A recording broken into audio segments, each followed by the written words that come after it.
ওম শান্তি। আজকে 2রা জানুয়ারি 2026 বাবার অমৃতবাণী। আজকের মহাবাক্য শুনব। এই মহাবাক্যে বাবা বলেছেন, এই ঈশ্বরীয় পরিবার অত্যন্ত স্নেহের পরিবার।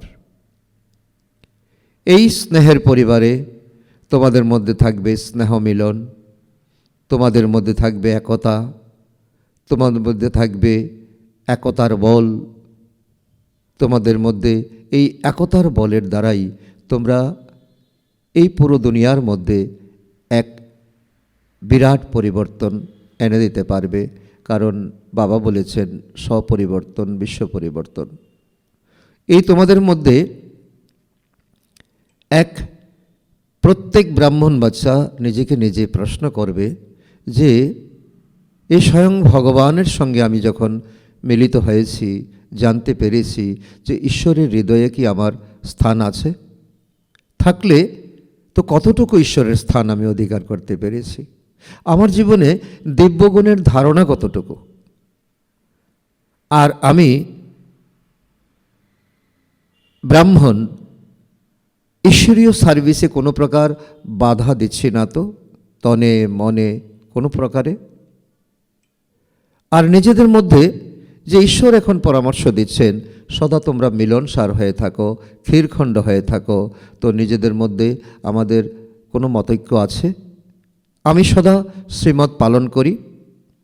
তো এই প্রশ্নের উত্তর যখন এখন আমাদের জীবনে আসবে, যখন সঠিক, যখন আমাদের জীবনে এবং ঈশ্বরের সঙ্গে যখন আমাদের সেতু বন্ধন হবে, তো বাবাই বলছে যে এটাই হলো সেই ঈশ্বরীয় পরিবার।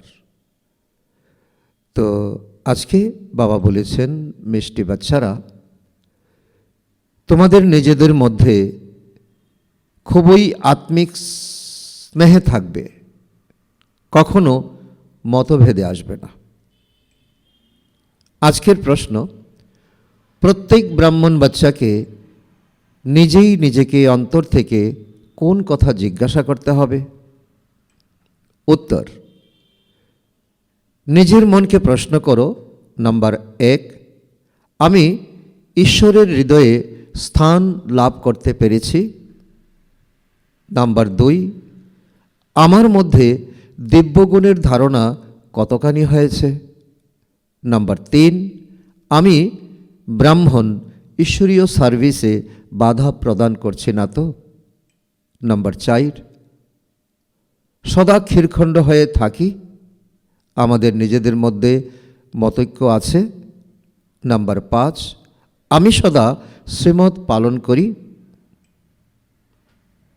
তো এই মহাবাক্য যে আমাদের মিলনসার এই ঈশ্বরীয় জীবন, আর নিজের মনে যখন এই প্রশ্নের উত্তর আমি নিজেকে করব, প্রশ্নের উত্তর যখন পাব, তখনই হবে বাস্তবে ঈশ্বরীয় পরিবার। আর ঈশ্বরী পরিবারের উদ্দেশ্যে বাবা আজকে গীত গেয়েছেন, ভোলানাথের থেকে অনুপম আর কেউ নেই, গোরানাথের থেকে অনুপম আর কেউ নেই। কারণ তিনি এখন যারা ভেঙে গেছে, দুর্বল হয়ে গেছে, তো অনুর্বর হয়ে গেছে, অচ্যুত হয়ে গেছে, তমপ্রধান হয়ে গেছে, তাদেরকে এখন তিনি শ্রেষ্ঠত্বের জায়গায় পৌঁছাতে এসেছেন। ওম শান্তি। বাচ্চারা, তোমরা হলে ঈশ্বরীয় সম্প্রদায়, আগে ছিলে আসরী সম্প্রদায়। আসরী সম্প্রদায়ের এটা জানা নেই যে ভোলানাথ কাকে বলা হয়, এটাও জানে না যে শিব শঙ্কর হলো আলাদা আলাদা। ভক্তিতে এটা নিয়ে এক মুখরোচক মান্যতা চলে আসছে, শিব এবং শঙ্করকে তো এক মনে করে, তাতে কোনো প্রাপ্তি নেই।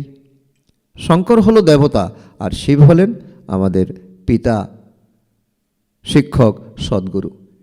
আর ভক্ত লোকেরা তো কিছুই জানে না।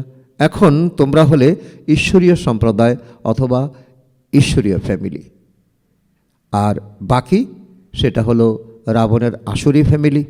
কত পার্থক্য আছে, তাই না? এখন তোমরা ঈশ্বরীয় ফ্যামিলিতে ঈশ্বর কর্তৃক শিখছ যে একে অপরের মধ্যে আত্মিক ভালোবাসা কীরকম হওয়া উচিত। কারণ আমরা এই দুনিয়ার কাছে একটা উদাহরণ। আমাদের এই ঈশ্বরীয় জীবন সকলের কাছে এক উদাহরণ তৈরি করবে। একে অপরের মধ্যে ব্রাহ্মণকুলে এই আত্মিক ভালোবাসা এখান থেকে ভরতে হবে। এটাই হলো এখন আমাদের এই পুরো 5000 বৎসরের সংবিধান, এই ব্রাহ্মণ জীবন। অত্যন্ত উঁচু এবং গভীর কথা বাবা আমাদেরকে বলছেন, যার মধ্যে সম্পূর্ণ ভালোবাসা থাকবে না, সে সম্পূর্ণ উঁচু পদও প্রাপ্ত করবে না। সত্যযুগে গিয়ে ঝাড় লাগাবে, প্রজা হবে, দাসদাসী হবে, সেখানে তো হলোই এক ধর্ম এক রাজ্য। সেখানে নিজেদের মধ্যে কখনো ঝগড়া হবে না। কারণ এখানে যদি আমাদের সেই সংস্কার গড়ে না ওঠে, তখন সত্যযুগে আমাদের ছোট পদ নিয়ে অনেক দূরে থাকতে হবে।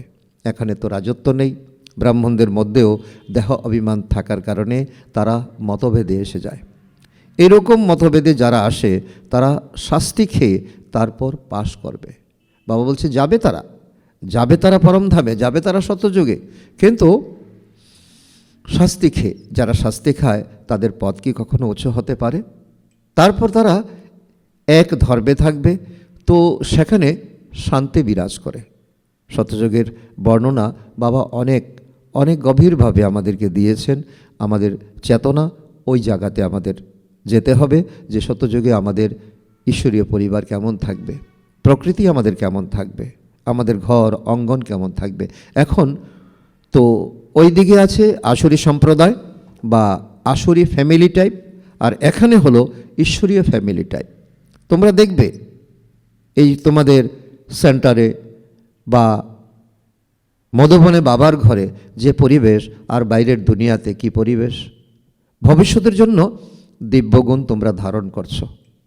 এখন হয়তো দুনিয়ার লোকেরা জানছে না, বুঝতে পারছে না, কিন্তু আগামী দিন তারা আফসোস করবে। বাবা সর্বগুণ সম্পন্ন বানাচ্ছেন। সবাই তো সর্বগুণ সম্পন্ন হবে না।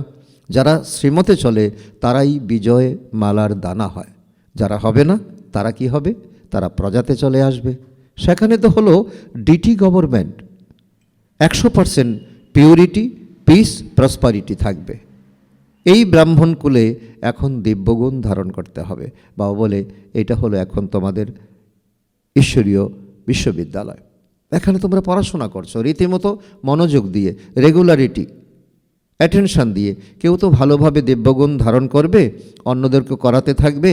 ঈশ্বরীয় কুলে নিজেদের মধ্যে আত্মিক স্নেহ তখন হবে যখন দেহি অভিমানী হবে।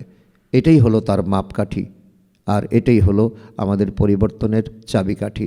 যখন আমরা দেহি অভিমানী হব, তখন নিজে পুরুষার্থ করে অন্যকে আমরা বোঝাতে পারবো। এই জন্য তোমাদের পুরুষার্থ করতে হবে। অন্তিম সময়েও সকলের অবস্থা একরস, একই রকম তো থাকবে না। এটাও বাবা বলছেন। অনেকের তো বাবা বলছে যে এখন তোমাদের হবে না, অন্তিম সময়ে হবে। অনেকের জন্য বলছেন অন্তিম সময়ে হবে না, কারণ এখন তারা কি করছে? গাফিলতি করছে। পুনরায় শাস্তি ভোগ করে পদভ্রষ্ট হয়ে পড়বে, কম পদ প্রাপ্ত করবে। সব রেজাল্ট বাবা দিয়ে দিচ্ছেন।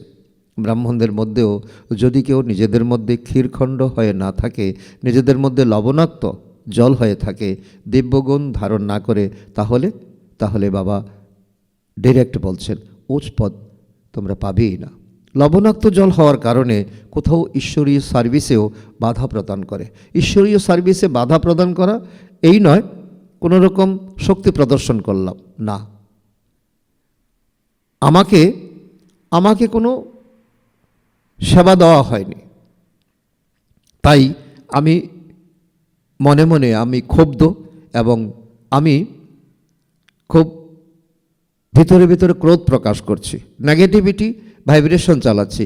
এটাও কিন্তু ঈশ্বরীয় বাধা, সার্ভিসে বাধা। বাবা বলছে এটাও তুমি করতে পারো না। তাদের পরিণতি কীরকম হবে যদিও সেটা এখন আমরা দেখতে পারছি না। স্বয়ং ভগবান আদি মধ্য অন্তের এখন যে বাবা সার বলছেন, তিনি বর্তমানকেও দেখছেন, ভবিষ্যৎকেও দেখছেন। বাবা বলছে তাদের পরিণতি কী হবে?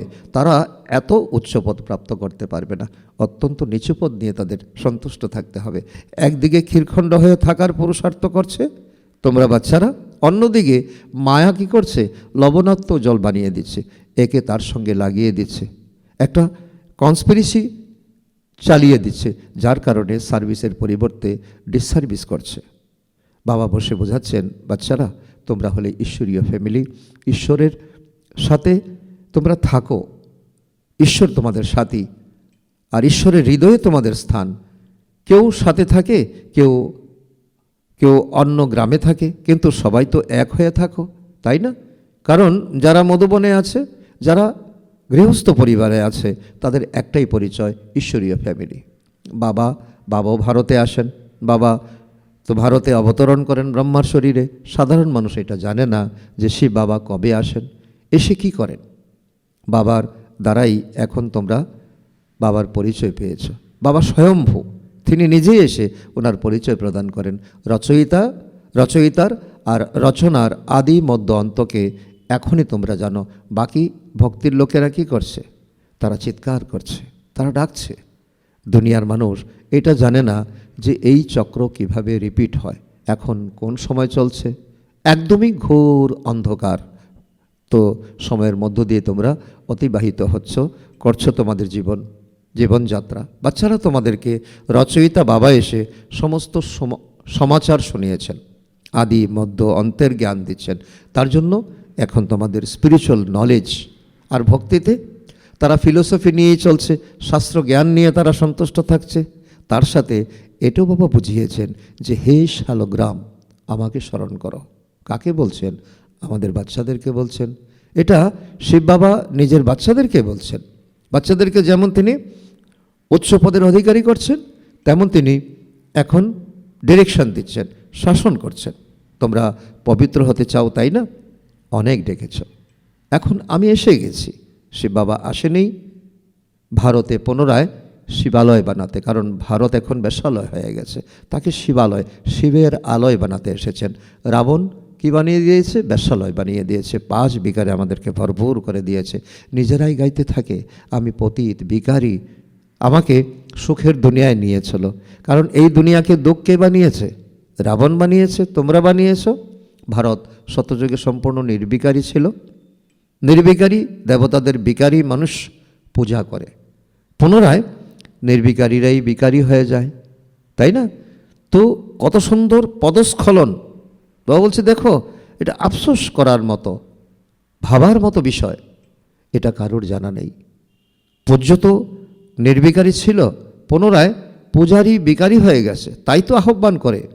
নিজেই আমি নিজের পায়ে কোরহাল মেরেছি, তাই তো আহ্বান করে, হে পতিত পাবন, এসে আমাদেরকে এমন জায়গা নিয়ে চলো যেখানে কোনো দুঃখ থাকে না, শান্তির দুনিয়াতে নিয়ে চলো, এসে আমাদের নির্বিকারী বানাও।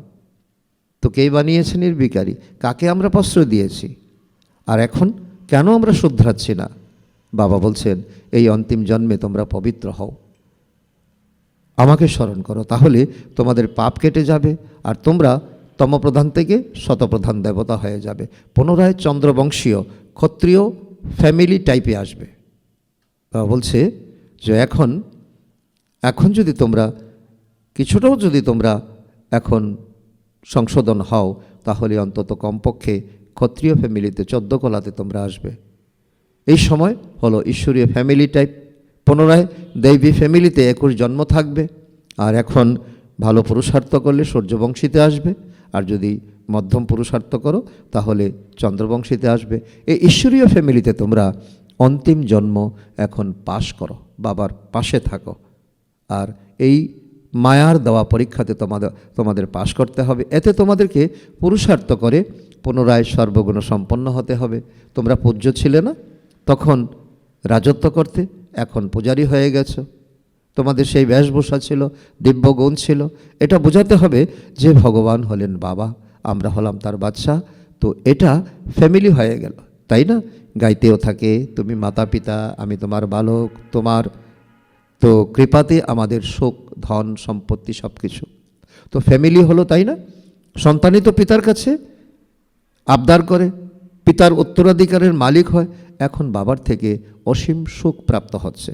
বাবা বলছেন, তোমরা নিশ্চিত রূপে আমাদের ফ্যামিলিতে ছিলে, কিন্তু ড্রামা প্ল্যান অনুসারে রাবণ রাজ্যে আসার পর তোমরা দুঃখী হয়ে পড়েছিলে, তাই আমাকে আহ্বান করছিলে।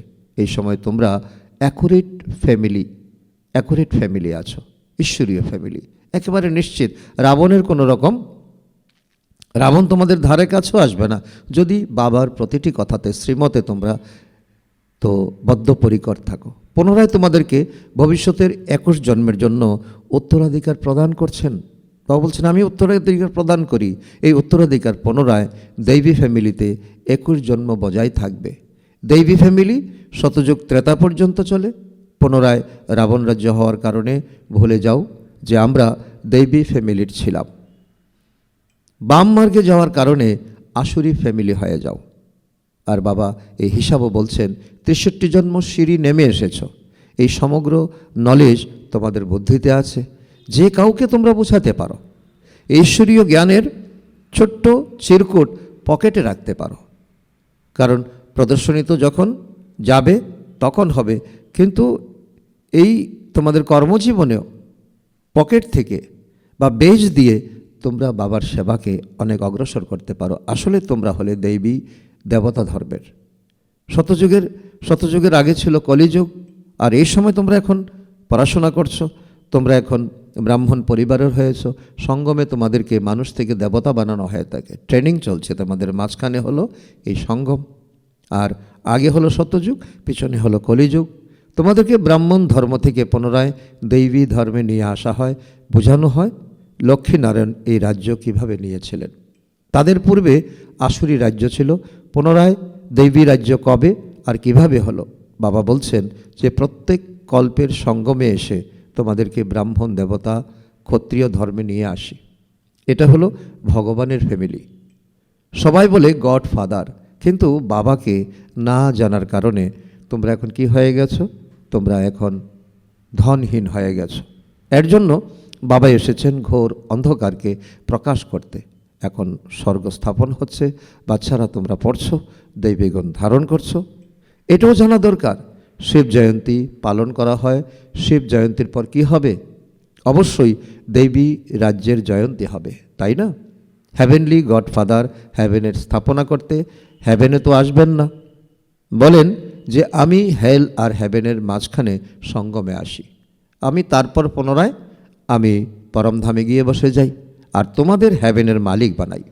শিবরাত্রি বলে, তাই না? এই শিবরাত্রি হলো পরমাত্মার অবতরণের সময়, আর তাকেই ভক্তরা কত শ্রদ্ধার সঙ্গে পালন করে।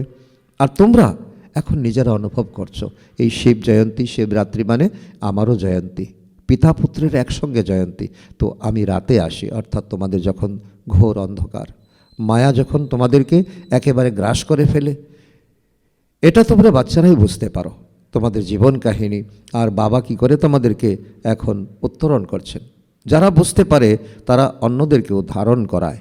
বাবার হৃদয়ে তারাই স্থান পায় যারা মন বচন কর্মের দ্বারা সার্ভিসে তৎপর থাকে। যত যত সার্ভিস করবে ততই হৃদয়ে স্থান পাবে। কেউ কেউ আবার অলরাউন্ড ওয়ার্কার্স হয়। সব কাজ শিখতে হবে, খাবার তৈরি করা, রুটি তৈরি করা, বাসন মাজা, এটাও হলো সার্ভিস, তাই না? বাবার স্মরণ হলো ফার্স্ট।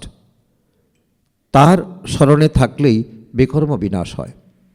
এখানকার উত্তরাধিকার প্রাপ্ত হয়েছে, তো সেখানে সর্বগুণ সম্পন্ন থাকে, যথা রাজারানী তথা প্রজা। তো দুঃখের কথা হয় না। তো এই সময় সবাই হলো নরকবাসী, সবারই হলো অবনতি কলা। পুনরায় এখন উন্নতি কলা হবে। বাবা সবাইকে দুঃখ থেকে মুক্ত করে সুখে নিয়ে যাচ্ছেন, এই জন্য বাবাকে লিবারেটর বলা হয়ে থাকে। এখানে তোমাদের নেশা থাকে যে আমরা বাবার থেকে উত্তরাধিকার নিচ্ছি, যোগ্য হচ্ছি, কারণ উপযুক্ততা তো চাই, তাই না? শতযুগে এমনি এমনিই তো আমরা রাজত্বের অধিকারী হব না, তার জন্য উপযুক্ততা তো জনমসিদ্ধ অধিকার, তার স্মরণে থাকলেই বিকর্ম বিনাশ হয়।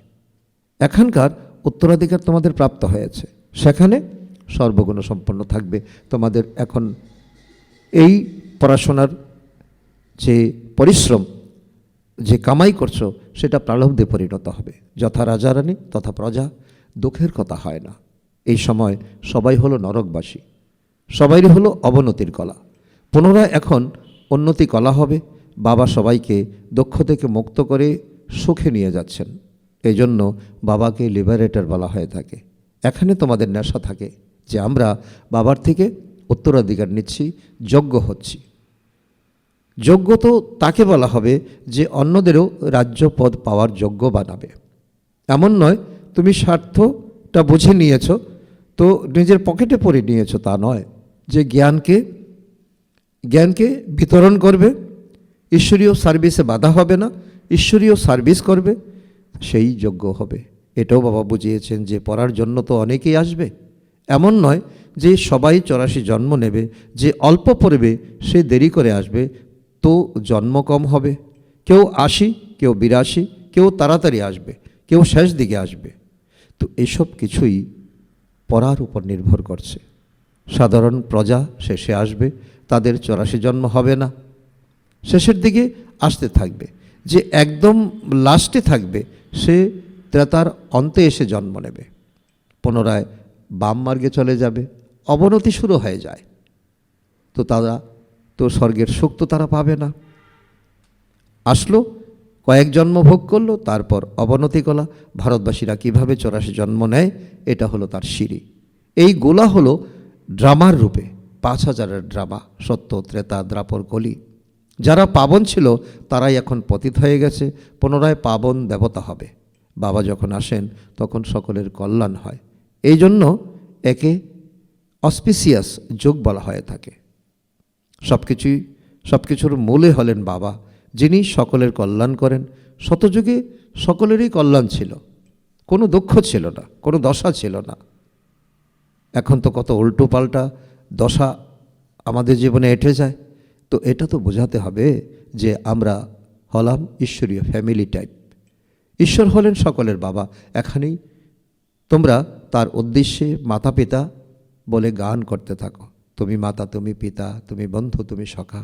সেখানে তো কেবল ফাদার বলা হয়। এখানে বাচ্চারা তোমাদের মা বাবা প্রাপ্ত হয়েছে, এখানে বাচ্চারা তোমাদের অ্যাডাপ্ট করা হয়। আমাদের এখন দুর্লভ জীবন, আমাদের এখন অসপিসিয়াস যুগ। তো এই নেশা আমাদের ধরে রাখতে হবে। এই নেশা হলো ঈশ্বরীয় নেশা। ফাদার হলেন ক্রিয়েটার, তো মাদারও থাকবেন, না হলে ক্রিয়েশন কি করে হবে? এখানে মাতা পিতাকে আমরা চিনেছি, আর ভক্তিতে তো চিৎকার করেছি তুমি মাতা, তুমি পিতা। কিন্তু কে মাতা, কে পিতা? হ্যাভেনলি গডফাদার কীভাবে হ্যাভেন স্থাপন করেন, এটা না ভারতবাসীরা জানে, না বিদেশিরা জানে। এখন তোমরা জেনেছ নতুন দুনিয়ার স্থাপনা আর পুরনো দুনিয়ার বিনাশ। তো অবশ্যই কখন হবে? সঙ্গমে হবে। এখন তোমরা সঙ্গমে আছো। এখন বাবা বোঝাচ্ছেন মামেকম স্মরণ করো। আত্মা পরমপিতা পরমাত্মাকে স্মরণ করবে। আত্মা আর পরমাত্মা আলাদা ছিল বহুকাল। সুন্দর মেলা লেগেছে যখন মাঝখানে এসেছে সদ্গুরু দালাল। সুন্দর মেলা কোথায় হবে? সুন্দর মেলা অবশ্যই এখানেই হবে। পরমাত্মা বাবা এখানে আসেন, একে বলা হয় কল্যাণকারী সুন্দর মেলা। জীবন মুক্তির উত্তরাধিকার সবাইকে তিনি প্রদান করেন। জীবন বন্ধ থেকে তো জীবন মুক্ত হয়ে যায়। শান্তিধাম তো সবাই যাবে, পুনরায় যখন আসে তখন শতপ্রধান থাকে, ধর্ম স্থাপনের জন্য আসে। নিচে যখন তার জনসংখ্যা বৃদ্ধি পায় তখন রাজত্ব করার জন্য পুরুষার্থ করে। তো বাবা বলছেন ইব্রাহিম, বুদ্ধ, তারপর ক্রাইস্ট, তারা বিশেষ আত্মারা আসে, তাদের সেকশনের আত্মাগুলোকে নিয়ে আসে।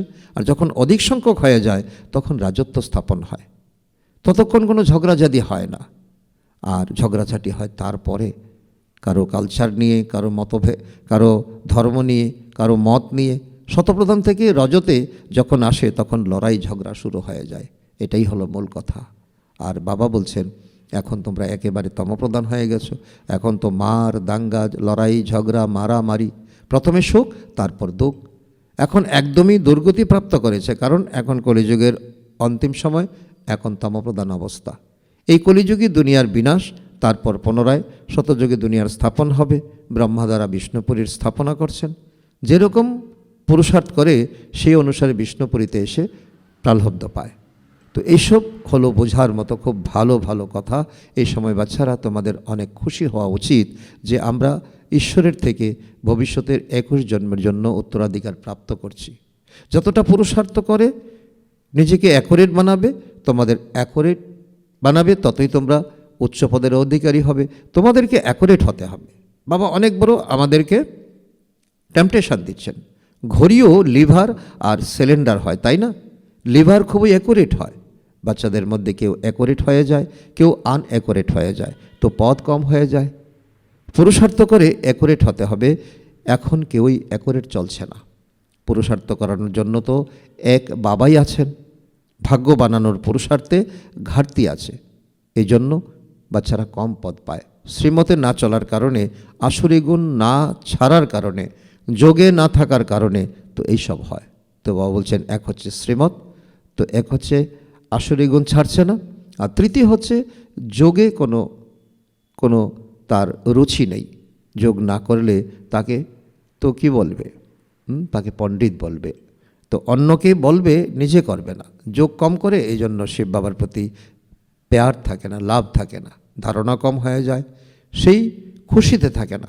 যে খুশি হলো ব্রাহ্মণ জীবনের খোরাক। মুখমণ্ডল যেন মৃত ব্যক্তির মতো থাকে। তোমাদের ফিচার্স তো সর্বদাই হাসি খুশি থাকা চাই, যেরকম দেবতাদের হয়। বাবা তোমাদেরকে কত উত্তরাধিকার দিচ্ছেন। কোনো গরিব বাচ্চা ধনীর কাছে গেলে তার অনেক খুশি হয়। তোমরা অনেক গরিব ছিলে, এখন বাবা অ্যাডাপ্ট করেছেন, তাই খুশিতে থাকতে হবে। আমরা ঈশ্বরীয় সম্প্রদায়ের হয়েছি, কিন্তু ভাগ্যে না থাকলে কি করা যাবে, পথভ্রষ্ট হয়ে যায়, পাটরানি হতে পারবে না। বাবা আসেনি পাটরানি বানানোর জন্য, এখন বাবা আমাদের নিয়মের মধ্যে চালিয়ে, শ্রীমতে চালিয়ে এখন স্বর্গের পাটরানি বানাচ্ছেন। বাচ্চারা, তোমরা যে কাউকে বোঝাতে পারো যে ব্রহ্মা বিষ্ণু শঙ্কর তিনজন হলো শিবের সন্তান। শিব বাবা ব্রহ্মার দ্বারা ভারতকে পুনরায় স্বর্গ বানাচ্ছেন, শঙ্কর দ্বারা পুনরায় পুরানো দুনিয়ার বিনাশ করাচ্ছেন। ভারতেই অল্প একটু থেকে যায়, প্রলয় তো হয়ই না, কারণ যমুনার কণ্ঠটা ঠিকঠাক থাকে, যেখানে তোমরা গিয়ে রাজত্ব করবে। কিন্তু অনেকটাই বিনাশ হয়ে যায়, যেন প্রলয় হয়ে যায়, রাত দিনের পার্থক্য হয়ে যায়। তারা সবাই মুক্তিধামে চলে যায় আত্মারা, আর দেহ তো এখানেই পড়ে থাকে। ওই দৃশ্যটা বাবা বলছে তোমরা এখন ইমার্জ করো, ভিজুয়ালাইজ করো। এটা হলো পতিত পাবন বাবারই কাজ। বাবা করাচ্ছেন, নিজে করছেন না। বাবা বলছেন দেহি অভিমানী হও, না হলে তো পুনরায় তো সম্বন্ধী স্মরণে আসতে থাকবে, মিত্র সম্বন্ধীকে স্মরণ করবে। সম্বন্ধীদেরকে ত্যাগ করলেও বুদ্ধি চলে যেতে থাকে, নষ্টমোহ হয়নি।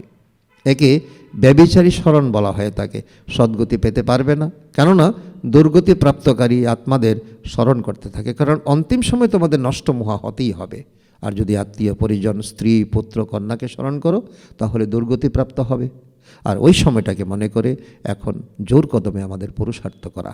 আচ্ছা, মিষ্টি মিষ্টি হারানিধি বাচ্চাদের প্রতি মাতা পিতা বাপদাদার স্মরণের স্নেহসমন আর সুপ্রভাত। আত্মাদের পিতা তার আত্মারূপী বাচ্চাদের জানাচ্ছেন নমস্কার। আমরা আত্মারূপী সন্তানরা আমাদের মাতা পিতা বাপদাদাকে জানাই স্মরণের স্নেহসমন, সুপ্রভাত ও নমস্কার। ধারণার জন্য মুখ্য সার: 1 নম্বর, বাপদাদার হৃদয়ে স্থান লাভের জন্য মন বচন কর্ম দ্বারা সেবা করতে হবে।